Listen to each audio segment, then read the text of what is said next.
Class 10th विषय विज्ञान practice paper मार्च 2024।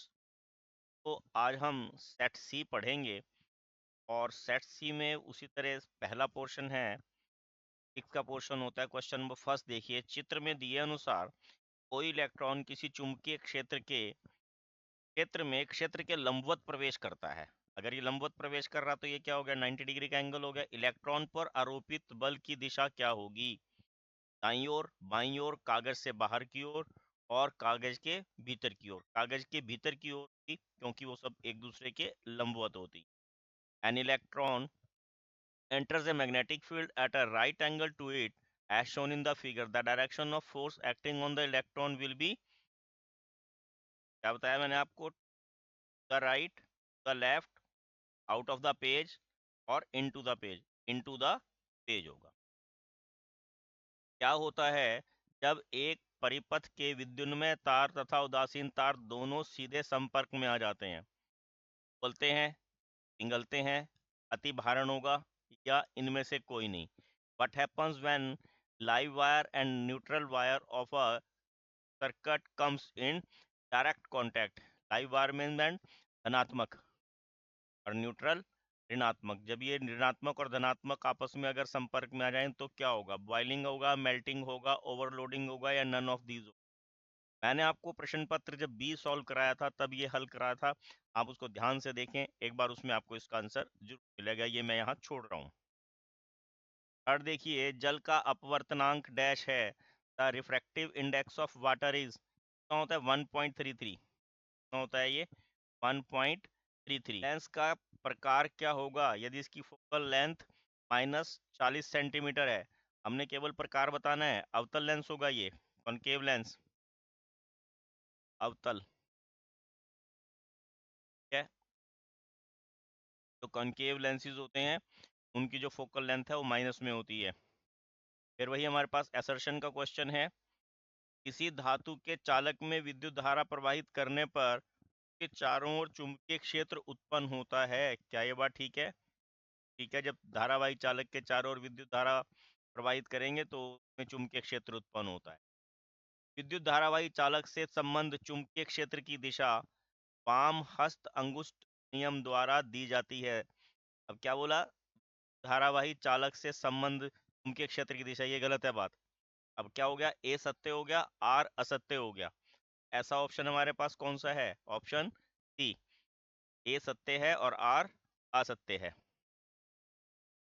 D option आपको यहाँ मिलेगा। अगला देखिए, एक सामान्य नेत्र के निकट बिंदु और दूर बिंदु का मान लिखें। Value of near point and far point. अब देखिए, नियर पॉइंट क्या होता है? 25 सेंटीमीटर। ठीक है, नियर पॉइंट क्या होता है? 25 सेंटीमीटर। और फार पॉइंट होता है अनंत, इनफाइनाइट, इन्फिनिटी हो गया। ठीक है, 2 नंबर का काम है। देखो, 1 नंबर इसका मिल जाएगा, 1 नंबर इसका मिल जाएगा। 7वां क्वेश्चन देखिए, अंतिम पंक्ति में बैठे किसी विद्यार्थी को श्यामपट्ट पढ़ने में कठिनाई होती है। यह विद्यार्थी किस दृष्टि दोष से पीड़ित है? इसे किस प्रकार संशोधित किया जा सकता है? A student has difficulty reading the blackboard while sitting in the last row.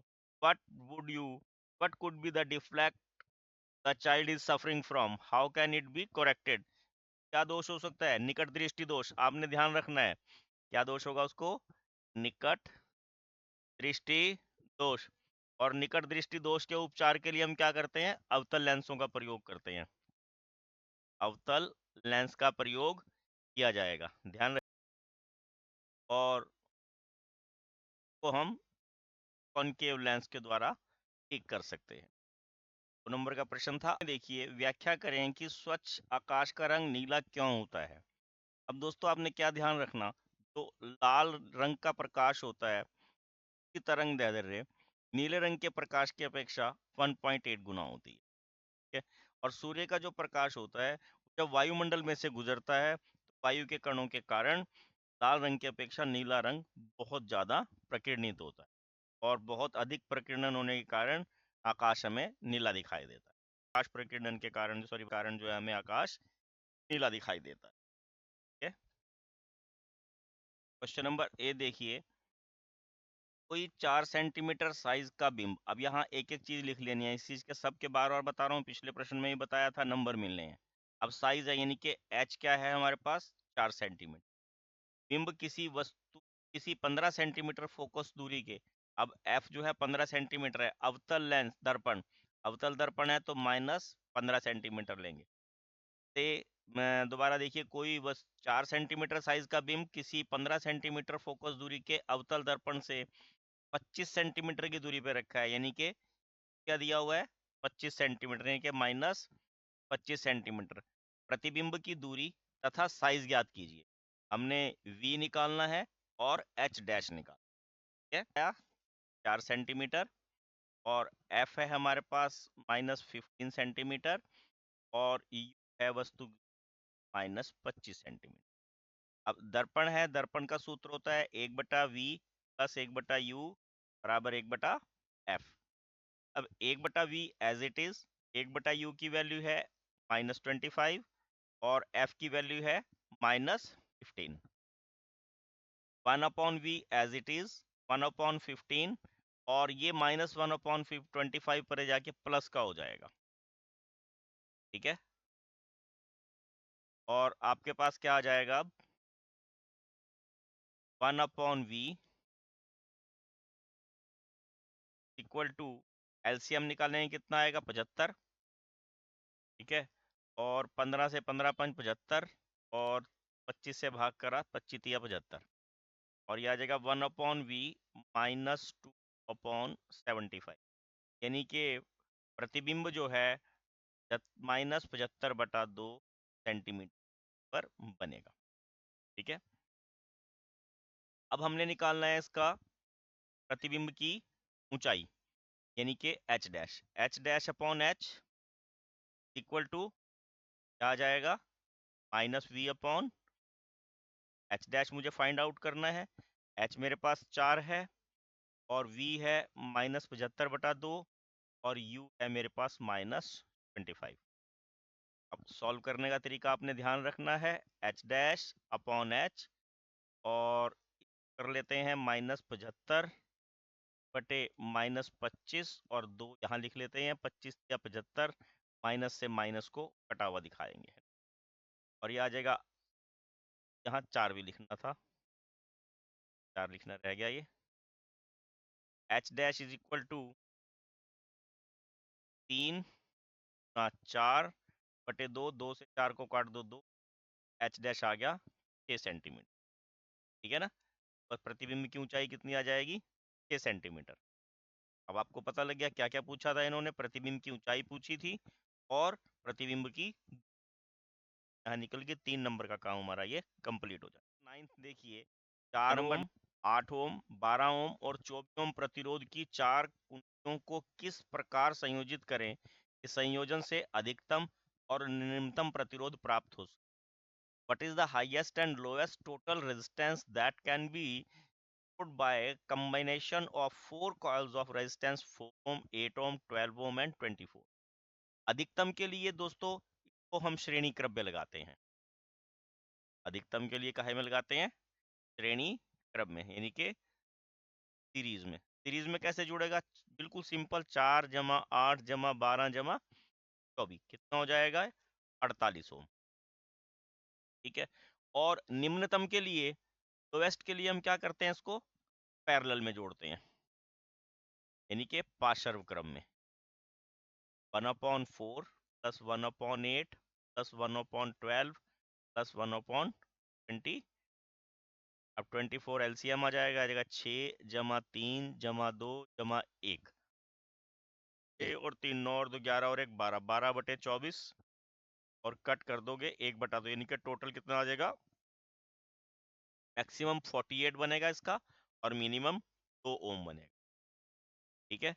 आपको ध्यान रख लेना है, सीरीज में हमेशा जो प्रतिरोध होता है वो बड़े से अधिक बनता है। टोटल कितना है 24 बड़ा है, इसमें बड़े से अधिक, और पार्श्व क्रम में यानी कि पैरेलल में तो सबसे छोटा होगा, उससे भी छोटा आंसर आएगा। ये 4 था, 4 से छोटा। क्वेश्चन नंबर 10 देखिए, निम्न दिए गए चित्र में परिपथ आलेख में मान लीजिए प्रतिरोध R1, R2, R3 के मान 5 ओम, 10 ओम और 30 ओम है। उन्हें 12 वोल्ट की बैटरी से संयोजित किया जाता है। प्रत्येक प्रतिरोध से प्रवाहित विद्युत धारा, एक तो ये बतानी है, दूसरा प्रतिरोध में प्रवाहित कुल धारा तथा परिपथ का कुल प्रतिरोध कितना होगा। In the circuit diagram given in the figure, suppose that resistance R1, R2, R3 have the values 5, 10, 30 ohm respectively, which have been connected to a battery of 12 volt. Calculate the current through the each resistance, total current in the circuit and total circuit resistance. ठीक है, अब कितने हमारे पास तीन दिए हुए हैं, और तीन कितने कितने ओम के दिए हुए हैं, 5 ओम, 10 ओम और 30 ओम। यानी कि R1 है 5 ओम और R2 है हमारे पास 10 ओम और R3 है मेरे पास 30 ओम। ठीक है, और V कितना दिया हुआ है, 12 वोल्ट की बैटरी बताई हुई है। ठीक हो गया, 12 वोल्ट की बैटरी बताई हुई है ना। अब देखिए फर्स्ट वाले में कितना करंट आएगा। अगर हम 5 ओम की बात करें, फार्मूला क्या है हमारे पास, V equal to I R. ठीक है, 1R, क्योंकि मेरे पास यहाँ करंट अलग अलग आएगा। ठीक है? अब यहाँ देखिए I1 कितना निकाल लूंगा मैं, E अपॉन आर। पी कितना है, 12 वोल्ट, और इसके लिए प्रतिरोध है मेरे पास 5। तो हल करने का तरीका क्या होता है, 12 दूनी 24 और 5 दूनी 10, यानी कि 2.5 एम्पियर। ठीक है, और I2 निकालना होगा, मैं डायरेक्ट निकाल लेता हूँ वैसे ही, P अपॉन आर। अब यहाँ पे R1 था, यहाँ R2 था, बैटरी 12 वोल्ट की है। अब यहाँ पर हमारे पास प्रतिरोध 10 ओम है, तो ये 1.2 एम्पियर। और अगर I3 निकालना है तो V अपॉन R3, बैटरी तो 12 वोल्ट की ही है, और अब प्रतिरोध कितना हो गया मेरे पास 30। तो मैं अगर कट कर दूं, ये 4 आ जाएगा, 4 अपॉन 10 यानी कि 0.4 एम्पियर। ये तो हमारे पास तीनों का अलग अलग करंट आ गया। ठीक है, और अगर टोटल करंट अगर निकालना हो तो हम क्या करेंगे, सबको प्लस कर देते हैं। I is equal to I1 plus I2 और I3। I1 कितना है मेरे पास 2.4 प्लस 1.2 प्लस 0.4, कितना हो जाएगा ये, 4 और 2 6 और 4 10 की जीरो सी लगा, 1 2 और 1 3 और 1, यानी कि 4 एम्पियर जो है वो टोटल करंट आ जाएगा। ये ए पोर्शन था इसका, ये बी पोर्शन था। और सी में इन्होंने पूछा है हमसे कुल प्रतिरोध इस प्रकार के संयोजन में क्या होगा। ये किस प्रकार का संयोजन है हमारे पास, पैरेलल का, यानी कि आरपी कितना हो जाएगा, 1 अपॉन R1 तो 5 है, 1 अपॉन R2 तो 10 है, 1 अपॉन R3 तो 30 है। ठीक है, और एलसीएम निकालेंगे हम, 30 आ जाएगा, 6 जमा 3 जमा 1 तो क्या 10, 10/3, कट करेंगे 1 अपॉन 3, और रेजिस्टेंस मेरे पास टोटल कितना आ जाएगा पैरेलल में 3 ओम। ठीक है, टोटल कितना रेजिस्टेंस आ गया 3 ओम। अब आपने ध्यान रखना, आपको स्टेप वाइज मार्क्स मिलने हैं, थोड़े थोड़े काम के भी आपको नंबर यहाँ पर मिलेंगे, इसलिए आप इसको ध्यानपूर्वक हल करें। ठीक है, इसके और में देखिए क्वेश्चन क्या दिया है, विद्युत लैंपों के तंतुओं के निर्माण में प्रायः एकमात्र टंगस्टन का ही उपयोग क्यों किया जाता है। Why is tungsten use almost for the filament of the electric lamps. एक तो इसका गलनांक उच्च होता है, गलनांक के कारण, यानी कि high melting point, high melting point, और उच्च प्रतिरोधकता के कारण, इसका प्रतिरोध बहुत अधिक होता है, प्रतिरोधकता के कारण हाई रेजिस्टिविटी।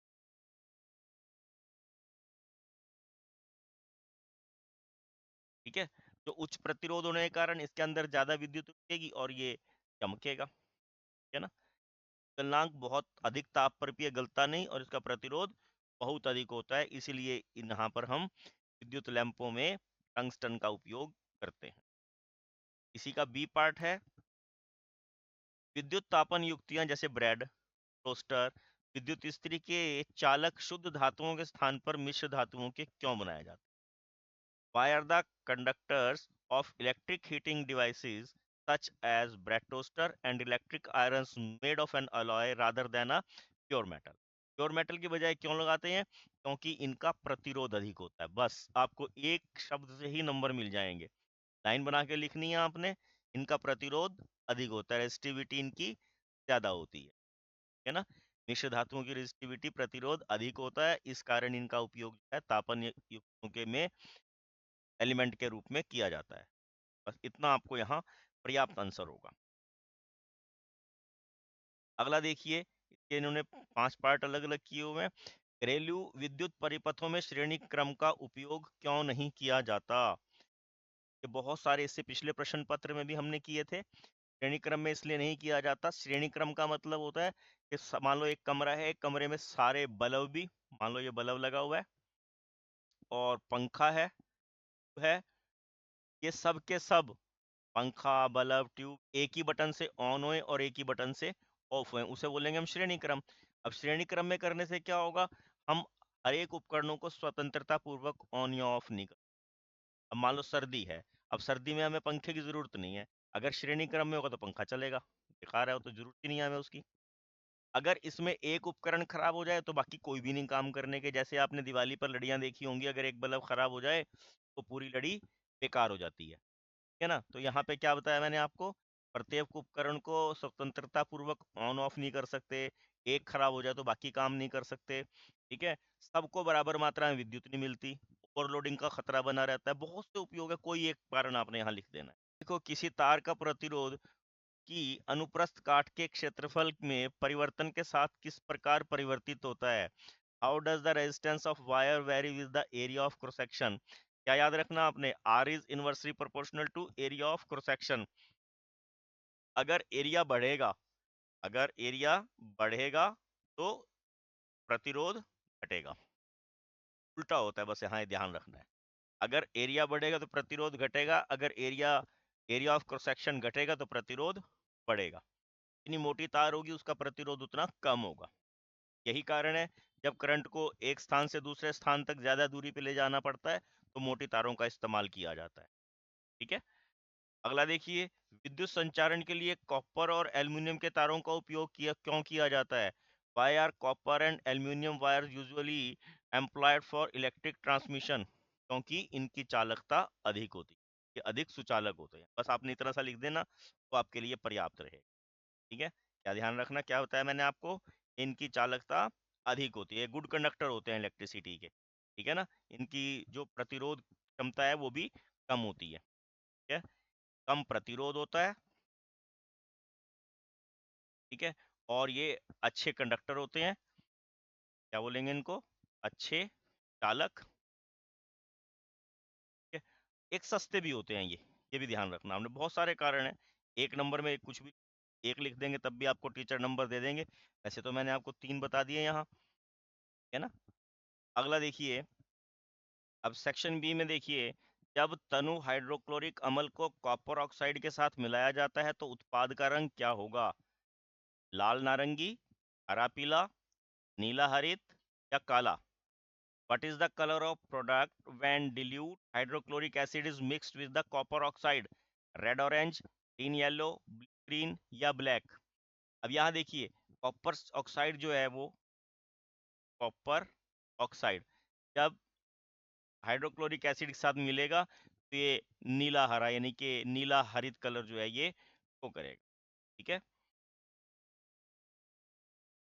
अगला देखिए, जिप्सम के में क्रिस्टल के जल के अणुओं की संख्या क्या होती है? What is the number of molecules of water of crystallisation in gypsum?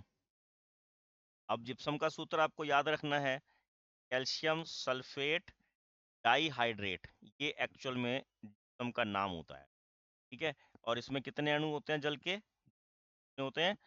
और आपको यहाँ से एक और ध्यान रखना है, अगर आपसे ये पूछ लें ऑन हीटिंग क्या हो जाता है, ये कैल्शियम सल्फेट एमी हाइड्रेट, ये बन जाएगा हमारे पास प्लास्टर ऑफ पेरिस, पीओपी, है ना। आपने ये ध्यान रखना है, आपसे कई बार ये भी पूछ सकते हैं कि जिप्सम को जब हम अनियंत्रित गर्म करते हैं तो क्या बनता है, तो मृत प्लास्टर बन जाता है, ये भी ध्यान रखना आपने, कहीं क्वेश्चन ऐसा भी पूछा जा सकता है। तो आपने क्या बताना, जिप्सम में कितने अणु होते हैं पानी के? अगला देखिए, हाइड्रोजन गैस डैश के साथ मिलकर अमोनिया बनाती है, अमोनिया का सूत्र क्या होता है? NH3 hydrogen gas combines with dash to form a ammonia, ammonia का फार्मूला होता है NH3, हाइड्रोजन का है हाइड्रोजन H2, है ना। ये क्या चाहिए हमें यहाँ, नाइट्रोजन, क्या चाहिए, नाइट्रोजन, यानी कि N2 जब H2 के साथ मिलेगा तब अमोनिया बनता है, तो बैलेंस करना पड़ता है, ठीक है। अगला देखिए, लेड नाइट्रेट के ये अपघटन पर उत्पन्न गैसों का नाम बताओ। Name the gases produced on thermal decomposition of lead nitrate. अब लेड नाइट्रेट में क्या होगा, PbNO3, NO3 ट्वाइस, तो यहाँ से हमें क्या मिलेगा, ऑक्सीजन और नाइट्रोजन डाइऑक्साइड, क्या क्या मिलेंगे, नाइट्रोजन डाइऑक्साइड और NO, क्योंकि यहाँ इन्होंने केवल गैसें पूछी हैं इसलिए हमने गैसें ही बताई हैं, पीबी इसलिए छोड़ दिया हमने यहाँ पर। अगला देखिए, फिर असर्शन का क्वेश्चन है हमारे पास, चिप्स की थैली में नाइट्रोजन गैस भरी जाती है, बिल्कुल ठीक है, चिप्स के पैकेटों में नाइट्रोजन गैस भरी जाती है उसको ऑक्सीडेशन से बचाने के लिए, है ना। नाइट्रोजन गैस वसा का उपचयन रोकती है, bags of chips are filled with nitrogen gas prevent the oxidation of fat, बिल्कुल सही बात है, ए भी ठीक है और आर भी ठीक है, इसी कारण इसमें चिप्स में पैकेटों में नाइट्रोजन गैस भरी जाती है टू प्रिवेंट द ऑक्सीडेशन, ठीक है। तो ऑप्शन ए हमारा यहाँ सही आंसर होगा, both A and R true. 16th R question is देखिए, करेक्ट कम घनत्व एक्सप्लेनेशन और ऑफ कम ए। गलनांक वाली दो धातुओं के नाम बताइए। अब कम घनत्व और कम गलनांक वाली होती हैं सोडियम और पोटाशियम, ठीक है। Name two metals with low density and low melting point, sodium और पोटाशियम। अगला देखिए, N2 और O2 अणुओं की इलेक्ट्रॉन बिंदु संरचना बनाइए, draw electron dot structure of N2 and O2। बहुत इजी है, ये आपकी टेक्स्ट बुक के क्वेश्चन है। N2 में क्या होगा, N ट्रिपल बॉन्ड N, क्योंकि N के नाइट्रोजन के आउटर मोस्ट शेल में 5 इलेक्ट्रॉन होते हैं, कितने होते हैं, 5। अब पूरा करने के लिए इसको कितने की जरूरत पड़ेगी, 3 की शेयरिंग करेगा, 3 इलेक्ट्रॉन ये, 3 इलेक्ट्रॉन ये नाइट्रोजन, ये 2 इलेक्ट्रॉन इसके, ये 2 इसके। अब यहाँ से ये इसको प्रकार कवर करेगा और यहाँ से ये प्रकार, ये डॉट स्ट्रक्चर नाइट्रोजन का हो गया। और ऑक्सीजन के आउटर मोस्ट शेल में कितने इलेक्ट्रॉन होते हैं, 6, को पूरा करने के लिए कितने चाहिए, 8, मींस ये 2 इलेक्ट्रॉन्स की शेयरिंग करेगा, ठीक है। अब ये देखिए 8 पूरे हो गए इसके, और यहाँ से भी ये शेयरिंग करेगा, 4 ये 4 ये, इनके डॉट स्ट्रक्चर हो जाए। बहुत इजी क्वेश्चन है 2 नंबर में। अगले में देखिए इन्होंने क्या कहा, एल्कीन और एल्केन के सामान्य सूत्र लिखिए। अब मैं तीनों के बता देता हूँ, देखो एल्केन में आएगा CnH2n+2, एल्कीन में आएगा CnH2n, एल्केन एल्कीन एल्काइन, ठीक है। एल्काइन में या -2 हो जाता है, यहाँ हमें 2 ही पूछे हैं, एल्कीन के लिए ये आ जाएगा और एल्केन के लिए हमारे पास ये आ जाएगा। अगला देखिए, एथेनॉल के साथ इनकी अभिक्रिया लिखिए, सोडियम और गरम सल्फ्यूरिक अम्ल और अम्लीकृत K2Cr2O7 के साथ ऊष्मक, write the reaction with ethanol. अब इथेनॉल का फार्मूला क्या होता है, CH3 CH2, जब सोडियम इसके साथ संपर्क करेगा, अभिक्रिया करेगा, तो ये क्या बन जाएगा, सोडियम CH3 CH2O Na, और हाइड्रोजन अलग हो जाए, ठीक है, हाइड्रोजन यहाँ पर अलग हो जाए। तो बैलेंस कर लेते हैं, क्या गया, CH3 CH2H2 है, 5 6 4, बैलेंस करना पड़ेगा, और बैलेंस करने के लिए मुझे क्या आगे 2 लगाना पड़ेगा, यहाँ 2 लगाया तो फिर कम कम के आगे भी लगाना पड़ेगा, यहाँ पर भी हमारे पास 2 होगा, यहाँ पे भी 2, अब ये बैलेंस होगी, ठीक है। और H2SO4 के साथ किस प्रकार अभिक्रिया करेगा, देखिए CH3 CH2OH, और in the presence of H2SO4 ethene बन जाता है, ये CH2 double bond CH2 plus H2, ठीक है। और है K2Cr2O7, ये ऑक्सीकरण हो जाएगा इसका, CH3 CH2 OH gives us K2Cr2O7। ये ऑक्सीकारक होते हैं, ये ध्यान रखना। ऑन हीटिंग ये क्या बन जाएगा? सिरका। ठीक है ना, एसिटिक एसिड। बहुत इंपॉर्टेंट अभिक्रिया है ये, अक्सर पेपर में इनको पूछा जाता है। अगला देखिए, क्लोर क्षार प्रक्रम के महत्वपूर्ण उत्पादों के नाम लिखो। प्रत्येक उत्पाद का एक उपयोग। पानी और नमक। ठीक है, पानी और नमक। मैं आपको बिल्कुल सरल भाषा में बता रहा हूँ। देखो ये क्या बताया मैंने आपको, पानी, पानी में नमक डाला, बस। ठीक है, पानी में नमक डाला, ये क्लोर क्षार प्रक्रम कहलाता है। और इसमें क्या बनेगा? सोडियम हाइड्रोक्साइड, क्लोरीन और हाइड्रोजन गैस। इसको बैलेंस करना होता है। ये टूल का लेंगे, ये भी टूल लगेगा और ये भी। अब उत्पाद क्या क्या हो गए? Sodium hydroxide.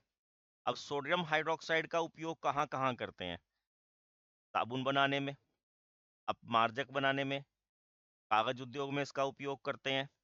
ठीक है, कृत्रिम जो वस्त्र उद्योग होता है उसमें इसका प्रयोग करते हैं। ठीक है, रेयॉन बनाने में इसका प्रयोग करते हैं। रंजक बनाने में या चिकनाई हटाने में, विरंजक चूर्ण बनाने में इसका उपयोग किया जाता है। और जो क्लोरीन होती है, क्लोरीन का उपयोग काहे के रूप में करते हैं? विरंजक चूर्ण बनाने के रूप में। विरंजक चूर्ण बनाने के लिए, ब्लीचिंग पाउडर बनाने में, क्लोरोफॉर्म बनाने में, पेंट्स में इसका यूज करते हैं। ठीक है ना। और सबसे इम्पोर्टेंट है, पानी को रोगाणु रहित करने के लिए वाटर ट्रीटमेंट में इसका इस्तेमाल करते हैं, स्विमिंग पूल के अंदर। ठीक है, हाइड्रोक्लोरिक अम्ल बनाने में इसका बहुत सारे में उपयोग करते हैं। और तीसरा है हाइड्रोजन। एक एक भी लिखोगे तब भी आपको टीचर नंबर दे देंगे। हाइड्रोजन का उपयोग अभी ऊपर भी बताया था हमने, अमोनिया बनता है ना, पहले एक आपको फिलिंग द ब्लैंक्स में था। तो उर्वरक बनाने के लिए अमोनिया बनाते हैं हाइड्रोजन से। हाइड्रोक्लोरिक अम्ल बनाने में करते हैं इसका प्रयोग। ठीक है, जो ठोस वसा प्राप्त करने के लिए, यानी कि जैसे हाइड्रोजनीकरण करते हैं ना तेलों का, जब वो घी बनाते हैं उसमें इसका उपयोग करते हैं। तो आप एक एक लिखो तो आपको बहुत नंबर मिल जाएंगे, इसमें 3 पूरे नंबर मिल सकते। अगला देखिए, इसी के अथवा में 3 नंबर का क्वेश्चन है। धातु के साथ अम्ल की अभिक्रिया होने पर कौन सी गैस निकलती है? Hydrogen. Which gas is usually liberated when an acid reacts with a metal? कौन सी गैस निकलती है? हाइड्रोजन। ठीक है, अब यहाँ का एक उदाहरण देकर समझाइए, इस गैस की उपस्थिति की जांच कैसे करेंगे? अब उदाहरण कीजिए, आपने यहाँ जिंक धातु ली और सल्फ्यूरिक अम्ल ले लिया, तो क्या बन जाएगा? ZnSO4 plus H2। अब देखो, एक नंबर तो आपको ये धातु का नाम बताने का मिल जाएगा, एक नंबर अभिक्रिया का मिल जाएगा। हम इसकी उपस्थिति का कैसे पता लगाते हैं? देखिए, जब हम इस गैस के पास जलती हुई तीली ले जाएंगे तो वो ध्वनि के साथ, फटफट की ध्वनि के साथ जलती है ना। तो हमें पता लग जाएगा कि हाइड्रोजन गैस जो है वो फटफट की ध्वनि के साथ जलती है। मैं एक क्वेश्चन और ऐड कर देता हूँ। इसी ध्वनि जो उत्पन्न करती है, इसी कारण इसका उपयोग हम घरों में ईंधन के रूप में नहीं कर सकते, जबकि इसका ऊष्मीयमान मीथेन से अधिक होता है ना। हम क्या बताया मैंने आपको, प्रेजेंस कैसे पता लगेगी? जब जलती तीली इसके पास लेके जाएंगे तो ये फटफट की ध्वनि के साथ चलती है। इसवा क्वेश्चन देखिए, मध्यम अभिक्रियाशील धातुओं के निष्कर्षण की प्रक्रिया को स्पष्ट कीजिए। Explain the process of extraction of metals of medium reactivity. अब जो मध्यम अभिक्रियाशील धातुएं होती हैं कौन सी हैं? आयरन है, जिंक है, लेड है, कॉपर है। ये मीडियम अभिक्रियाशील होती हैं। मध्यम अभिक्रियाशील धातुएं होती हैं, प्रकृति में सल्फाइड और कार्बोनेट अयस्कों के रूप में पाई जाती हैं। कैसे पाई जाती हैं? कार्बोनेट और सल्फाइड अयस्कों में, आपने पढ़ा भी होगा ये। और सल्फाइड और कार्बोनेट अयस्कों के रूप में पाए जाने के कारण इनके निष्कर्षण की प्रक्रिया क्या होती है? भर्जन और निस्तापन। कौन कौन सी बताई मैंने आपको? भर्जन और निस्तापन। निस्तापन, ठीक है ना। कैल्सिनेशन होगा, आपको ध्यान में होगा। और दूसरा, उनके द्वारा जो है इनका निष्कासन किया जाता है। देखिए, सक्रियता श्रेणी में मध्य में स्थित धातुएं जैसे जिंक, आयरन, लेड, कॉपर की अभिक्रियाशीलता मध्यम होती है और सल्फाइड और कार्बोनेट अयस्कों के रूप में पाई जाती है। The metal in the middle activities is such as iron, zinc, lead, copper are moderately reactive. These are usually presented sulfide and carbonate in nature. अब ये आधे नंबर का काम हो गया। सल्फाइड और कार्बोनेटों की तुलना में धातुओं को उनके ऑक्साइडों से प्राप्त करना अधिक आसान होता है, इसलिए अपचयन से पहले धातुओं के सल्फाइड और कार्बोनेटों को धातु ऑक्साइड में परिवर्तित करना आवश्यक हो। सल्फाइड अयस्क वायु की उपस्थिति में अधिक ताप पर गर्म करने पर यह ऑक्साइडों में परिवर्तित हो जाती है, जिसे हम भर्जन कहते हैं। ठीक है, और कार्बोनेट अयस्कों को सीमित वायु में अधिक ताप पर गर्म करने से यह ऑक्साइडों में परिवर्तित हो जाते हैं, यह निस्तापन कहलाती है। जिंक के अयस्कों से भर्जन और निस्तापन के समय देखिए इस प्रकार की अभिक्रियाएं जो दी हुई हैं। जिंक सल्फाइड को जब हम ऑक्सीजन का संपर्क कराएंगे जिंक ऑक्साइड बन जाता है, और अगर इसका निस्तापन कराएंगे तो इस प्रकार हमारे पास जिंक ऑक्साइड बन जाएगा। इसके बाद कार्बन जैसे उपयुक्त विलायकों का उपयोग कर धातु ऑक्साइडों से धातु प्राप्त किया जाता है। उदाहरण के लिए जिंक ऑक्साइड को कार्बन के साथ गर्म करके जिंक धातु प्राप्त कर दी जाती है। और अत्यधिक अभिक्रियाशील धातु जैसे सोडियम, कैल्शियम, एल्युमिनियम इन अपचायक के रूप में उपयोग किया जा सकता है, क्योंकि ये निम्न अभिक्रियाशीलता वाले धातुओं को स्थापित कर सकते हैं। ये जितना आप लिखोगे उसके अकॉर्डिंग आपको यहाँ मार्क्स मिल जाएंगे। ठीक है, अथवा में प्रश्न है, जल के साथ धातुओं की अभिक्रियाशीलता को स्पष्ट की। Explain the reactivity of metals with water. जल के साथ अभिक्रिया करके धातुएं हाइड्रोजन गैस तथा धातु ऑक्साइड उत्पन्न करती हैं। धातु ऑक्साइड जल में घुलनशील हैं, जल में घुलकर धातु हाइड्रोक्साइड प्राप्त प्रदान करते हैं। पोटाशियम और सोडियम जैसे धातुएं ठंडे जल के साथ तेजी से अभिक्रिया करती हैं। सोडियम तथा पोटाशियम की अभिक्रिया तेज तथा उष्मक्षेपी होती है। ये इससे उत्सर्जित हाइड्रोजन तत्काल प्रज्वलित हो जाती है। Metals like potassium, sodium react violently with the cold water. In case of sodium and potassium, the reaction is violent and exothermic that evolved hydrogen immediately catch the fire. यही कारण है कि सोडियम और पोटाशियम की मिट्टी के तेल में रखते हैं, ये भी ध्यान रखना है आपने। जल के साथ कैल्शियम की अभिक्रिया थोड़ी धीमी होती है। यहाँ उत्सर्जन जो हाइड्रोजन के प्रज्वलित होने के लिए पर्याप्त नहीं होती। ठीक है, मैग्नीशियम शीतल जल के साथ अभिक्रिया नहीं करता, परंतु गर्म जल के साथ अभिक्रिया करके वह मैग्नीशियम हाइड्रोक्साइड और मैग्नीशियम गैस उत्पन्न करता है। क्योंकि हाइड्रोजन गैस के बुलबुले मैग्नीशियम धातु की सतह से चिपक जाते हैं, अतः यह भी तैरना प्रारंभ कर देते हैं। एल्युमिनियम, आयरन और जिंक जैसी धातुएं ना तो शीतल जल के साथ अभिक्रिया साथ और ना ही गर्म के जल के साथ अभिक्रिया करती हैं, लेकिन आपके साथ अभिक्रिया करके यह धातु ऑक्साइड और हाइड्रोजन प्रदान करती हैं। ठीक है, लेड, कॉपर, सिल्वर और गोल्ड जैसी धातु जल के साथ बिल्कुल अभिक्रिया नहीं करते, ना गर्म से, ना ठंडे से, ना भाप से। ठीक है, अब देखिए हमारे पास यहाँ सेक्शन सी स्टार्ट हो गया, बायोलॉजी का, जीव विज्ञान का। निम्नलिखित में से कौन सा गुणसूत्र एक लड़की को उसके पिता से प्राप्त होता है? माता में XX होते हैं, पिता में X और Y होते हैं। ठीक है, जब लड़की पैदा होती है तो XX से होती है, माता का भी X और पिता का भी X। ठीक है ना, माता का भी X और पिता का भी X। तो पिता से कौन सा मिलेगा लड़की के लिए? X। कौन सा मिलेगा? X। अगला देखिए, मेंडल के एक प्रयोग में लंबे मटर के पौधे जिनके बैंगनी पुष्प का संकरण बोने पौधे जिनके सफेद पुष्प से कराया जाता है। इनकी संतति के सभी पौधों में पुष्प बैंगनी थे, परंतु उनमें से लगभग आधे बोने थे। इससे कहा जा सकता है कि लंबे जनक पौधों की आनुवंशिक संरचना क्या थी? अब लंबे जनक की आनुवंशिक संरचना जो है, बड़ा टी, छोटा टी और WW। का कारण क्या है कि आधे पौधे बोने थे, तो बोनापन यहाँ होना चाहिए। ऑप्शन में देखिए इन्होंने क्या दिया, यहाँ दोनों बड़े टी हैं तो हो ही नहीं सकता। ये बड़ा टी, ये छोटा टी। अब ये जो W दिया है का मतलब बैंगनी की जगह सफेद भी आने चाहिए थे, सफेद नहीं आए, का मतलब हमारे पास ऑप्शन सी यहाँ सही सही आंसर हो। देखिए, प्राथमिक उपभोक्ता खाद्य श्रृंखला में डैश पोषक स्तर पर आते हैं। प्राथमिक हैं जो प्राइमरी कंज्यूमर हैं, उसमें आएंगे सेकेंड ट्रोपिक, है ना, द्वितीयक स्तर पर आएंगे, वो पोषी स्तर हो जाएगा। हार्मोन का नाम बताइए जो के अग्रभाग में कोशिकाओं की लंबाई में वृद्धि में सहायक होता है। Name the hormone that helps the cells to longer in the tips. Auxin. क्या होता है ये? ऑक्सिन।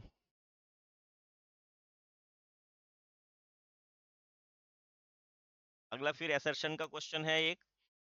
कौन परत सूर्य से आने वाली पराबैंगनी किरणों को से पृथ्वी को रक्षा प्रदान करती है? पराबैंगनी किरणों से रक्षा प्रदान करती है इस पृथ्वी की, बिल्कुल सत्य है ये। उन मंडल में वायुमंडल में निचले स्तर में घातक विषय है। अब ये बात तो ठीक है, परंतु घातक विषय इसलिए थोड़ी वो उसकी रक्षा करती है। बातें दोनों ठीक है, बातें दोनों ठीक है, परंतु आर जो है इसकी सही एक्सप्लेनेशन नहीं करता, इसलिए ऑप्शन हमारा यहाँ आंसर होगा। Ozone is deadly poison in lower level of the atmosphere, इस कारण थोड़ी वो रक्षा करती है। मनुष्य में ऑक्सीजन और कार्बन डाइऑक्साइड का परिवहन कैसे होता है? How is oxygen and carbon dioxide transported in human being? अब ऑक्सीजन, अब देखिए ऑक्सीजन अणु हाइड्रोजन हीमोग्लोबिन अणु से आसानी से बंद बना सकते हैं। रक्त में मौजूद हीमोग्लोबिन फेफड़ों में हवा से ऑक्सीजन लेता है, यह ऑक्सीजन को ले जाता है जिनमें ऑक्सीजन की कमी होती है। और इसी प्रकार कार्बन डाइऑक्साइड होती है। कार्बन डाइऑक्साइड पानी में अधिक घुलनशील है, इसलिए यह ज्यादातर हमारे रक्त प्लाज्मा में घुलित में शरीर के फेफड़ों तक ले जाई जाती है। Similarly, carbon dioxide is more soluble in water, therefore it is mostly transported for some body tissues in dissolved form in our blood plasma to transportation of oxygen क्या होगा? Oxygen molecule can bind to hemoglobin molecule easily. Hemoglobin present in blood takes up the oxygen from the air in the lungs. It carries oxygen to tissues which are deficient in the oxygen before using it. ठीक है? अगला देखिए, यौन संचारित 4 रोगों के नाम बताइए। Name 4 diseases that sexually transmitted. AIDS या सुजाक, है ना, रिप्स, मनसा, एचआईवी, सारी आप यहाँ डिजीज लिख सकते हैं, है ना। अगला देखिए, मानव मस्तिष्क का नामांकित आरेख बनाइए। Draw a label diagram of human brain. तो चारों सेट में जितने भी आपके पास यहाँ के डायग्राम आ रहे हैं वो आपको सब के सब आने चाहिए, आपको फायदा मिलेगा, उनमें से ना कोई आपको पेपर में जरूर। पेन वगैरह का चित्र आप जैसा भी बनाओगे आप में कुछ ना कुछ टीचर। ठीक है। अगला देखिए, धमनियों और शिराओं में अंतर बताइए। अब देखिए, धमनियां क्या होती हैं? रक्त हृदय से दूसरे अंगों तक ले, ठीक है, हृदय से ये हृदय से रक्त को दूसरे अंगों तक और शिराएं क्या करती हैं? अंगों से रक्त को हृदय में लेके आती हैं। इसमें धमनियों में वाला रक्त आता है और शिराओं में कार्बन डाइऑक्साइड वाला रक्त आता है। ठीक है। ये जो है मोटी होती हैं, धमनियों की भित्ति या शिराओं की भित्तियां मोटी नहीं होती। धमनियों में जो ब्लड है वो कैसे बहता है? इनमें जो है ब्लड जो है वो मतलब उसका ब्लड का जो प्रभाव प्रवाह होता है वो धीरे होता है। रनियां हृदय से रक्त को अंगों तक लेके जाती हैं। इनकी भित्ति मोटी होती है धमनियों की। धमनियों में ऑक्सीजन युक्त रक्त बहता है ना। और धमनियों में रक्त जो है वो झटके से बहता है ना। और इसमें क्या होता है, शिराएं जो हैं अंगों से रक्त को वापस हृदय में लेके आती हैं। इनमें कार्बन डाइऑक्साइड युक्त यानी कि ऑक्सीजन रहित युक्त जो है वो प्रवाह करता है। इनकी भित्ति पतली होती है और इनमें रक्त प्रवाह जो है उसका दबाव कम होता है। आप इसको यहाँ से भी अगर आप कॉपी करना चाहो तो है। अब carries blood away from the heart, और वेन्स क्या करते हैं? Carries blood towards the heart. ठीक है ना। में ऑक्सीजनेटेड ब्लड आता है और उसमें डिऑक्सीजनेटेड ब्लड आता है। It's located deep into the body, it's located close in, है ना। Their colour is red due to the oxygenated blood, इसका रंग लाल होता है। इसमें एक दो बातें फालतू लिखी मैंने बताई हैं उसमें। अगला क्वेश्चन देखिए, चित्र द्वारा पुष्प के जनन भागों को स्पष्ट किए। अब आपने का चित्र देखिए, यहाँ बना दिया, ठीक है सर, आपने लिख लेना है।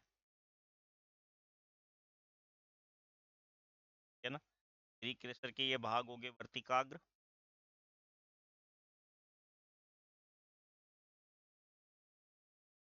यहाँ पर ये वर्तिका है, यहाँ पे आ गया अंडाशय, ठीक, ये बाह्य दल हो गया, ये पंखुड़ियाँ आ जाएंगी, ठीक है, केसर के भाग हो गए, यहाँ पर पुंकेसर में ये पराग कोश,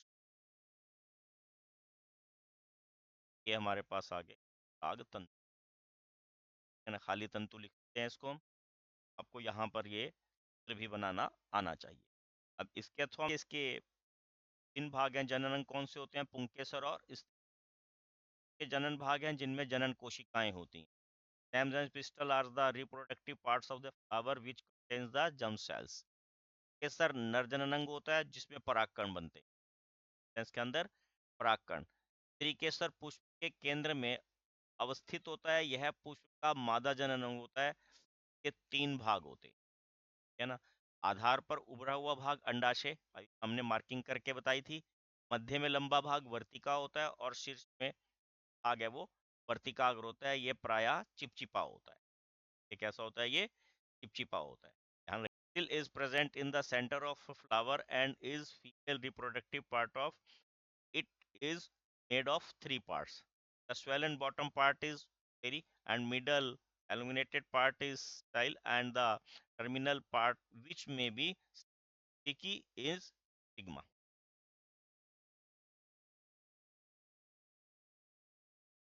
ठीक है, अथवा में प्रश्न है, चित्र द्वारा मादा के जनन तंत्र की व्याख्या कीजिए। अब चित्र बना के हमने मादा जनन तंत्र दर्शित करना है। जनन के भाग हैं, आपने वेजिना लिखा यानी कि योनि, और ये हमारे पास रीवा यानी कि गर्भाशय, और ये हमारे पास ओवरी अंडाशय, और ये ऑब्जेक्टम यानी कि अंडवाहिका, अंडवाहिका। सबसे ऊपर हमने अंडवाहिका बताई थी, वो अंडाशय से जुड़ी है, और मादा जनन कोशिका यानी कि अंड कोशिका का निर्माण अंडाशय में होता है, वे कुछ हार्मोन उत्पादित करते हैं। यौनारंभ में से एक अंडाशय प्रत्येक माह एक अंड परिपक्व करता है जो योनि मार्ग से बाहर आता है। महीन अंडाशय अंडवाहिका द्वारा यह अंड कोशिका गर्भाशय तक ली जाती है। आपको ऊपर हुआ है इसमें, तो अंडवाहिकाएं संयुक्त होकर एक लचीला थैलीनुमा संरचना का निर्माण करती हैं, इसे गर्भाशय कहते हैं। ये हमारा लास्ट क्वेश्चन था, 5 नंबर का क्वेश्चन है। इस प्रकार के क्वेश्चन आपने छूटे नहीं, अगर चित्र भी बनाओगे तब भी आपको यहाँ 3 नंबर मिल जाएंगे। Please like, share and subscribe my channel. Thank you. Have a nice day.